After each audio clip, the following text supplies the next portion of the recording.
Barrister Shamim Haider Patwari বর্তমানে জাতীয় পার্টির রক্ষাকর্তা।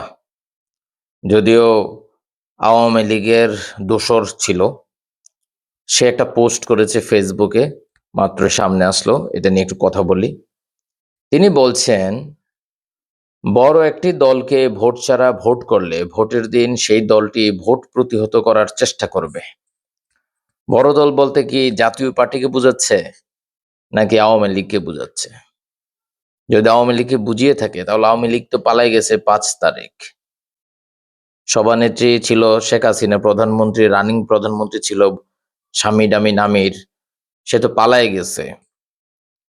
তারপরের লাইনটা, ফলশ্রুতিতে পুলিশ প্রশাসন কঠোর হবে, রক্তপাত হবে। আবার যদি সেই ভোটটি হয়েও যায় একতরফা, ভোটের পরে দেশে আন্দোলন হবে, সে আন্দোলন ঠেকাতে গুলি করতে হবে, গুম হবে, মানবাধিকার ভায়োলেশন হবে। অনেকগুলা শব্দ বলেছে। এই যে শব্দগুলা বলেছে, শেখ হাসিনার আমলে আওয়ামী লীগের সাথে জাতীয় পার্টি আঁতাত করে নির্বাচন করেছে। হাসিনার আমলে মানবাধিকার ভায়োলেশন হয় নাই, গুম হয় নাই, তারপর গুলি করে নাই। তখন শামীম হায়দার পাটোয়ারী কোথায় ছিল, কার গর্তের ভিতরে লুকায় ছিল? এটা একটা জাতীয় প্রশ্ন হওয়া উচিত। আরেকটা জিনিস সে লিখেছে, এবং দেশটি তখন আস্তে আস্তে স্বৈরতন্ত্রের দিকে ধাবিত হবে।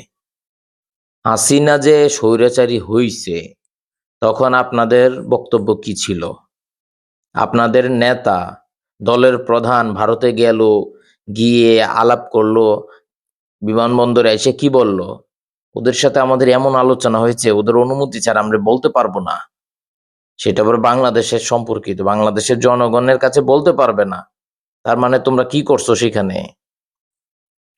এরপর এই সব কিছু থেকে দেশকে রক্ষা করার একমাত্র উপায় একটি সর্বদলীয় ভোট, অন্তর্ভুক্তিমূলক ভোটের মাধ্যমে এই দেশটাকে রক্ষা করা সম্ভব।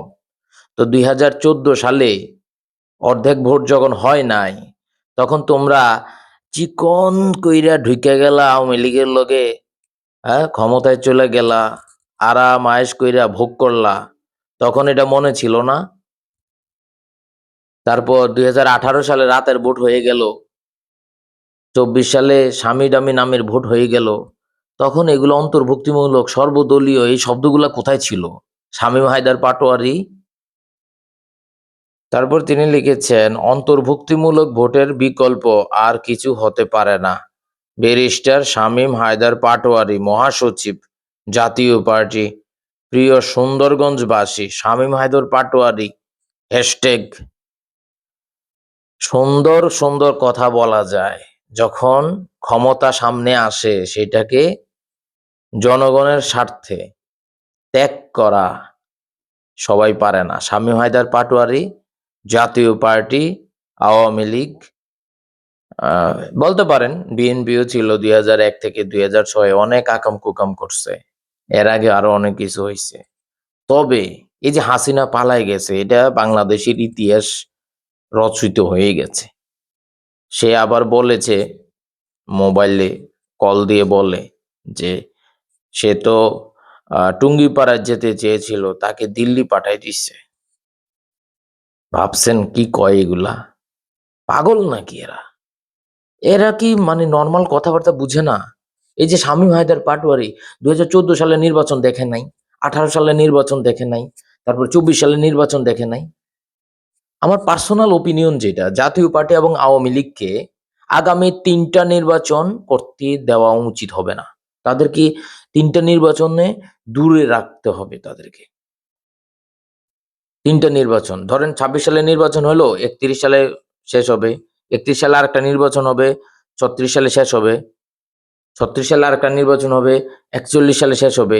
2041 সালে যে নির্বাচনটা হবে, সেই নির্বাচনে আহ, বাংলাদেশের জনগণ যদি চায়, আওয়ামী লীগ এবং জাতীয় পার্টিকে অংশগ্রহণ করতে দেওয়া দেওয়া যায় তখন। এছাড়া আমার কাছে মনে হয় আওয়ামী লীগের বিচার বাংলাদেশের বিচার না করে এদেরকে যদি পুনর্বাসন করা হয়, তাহলে বাংলাদেশের জনগণ বঞ্চিত হবে। তাদের উপর যে দমন পীড়ন করা হয়েছে এগুলা থেকে এগুলা মানে বাংলাদেশের জনগণ ভবিষ্যতে আন্দোলন করবে কিনা, আন্দোলনে যাবে কিনা, আর যদি যায়ও এরপরে খুব ভয়াবহ রকম অবস্থা হতে পারে। বাংলাদেশের জনগণ চায় শান্তি, তাদের ন্যূনতম একটু অধিকার চায়, বাঁচার অধিকার, জিনিসপাতি দ্রব্যমূল্যের যে ঊর্ধ্বগতি, এই দ্রব্যমূল্যের ঊর্ধ্বগতি এগুলো একটু ঠিকঠাক থাকুক। তারা তো নেতাকর্মীর কাছে যে বলছেন আমাকে এত টাকা দাও, ওইটা দাও, সেটা দাও। বাংলাদেশের মানুষ শান্তিপ্রিয় মানুষ। ধন্যবাদ, ভালো থাকবেন।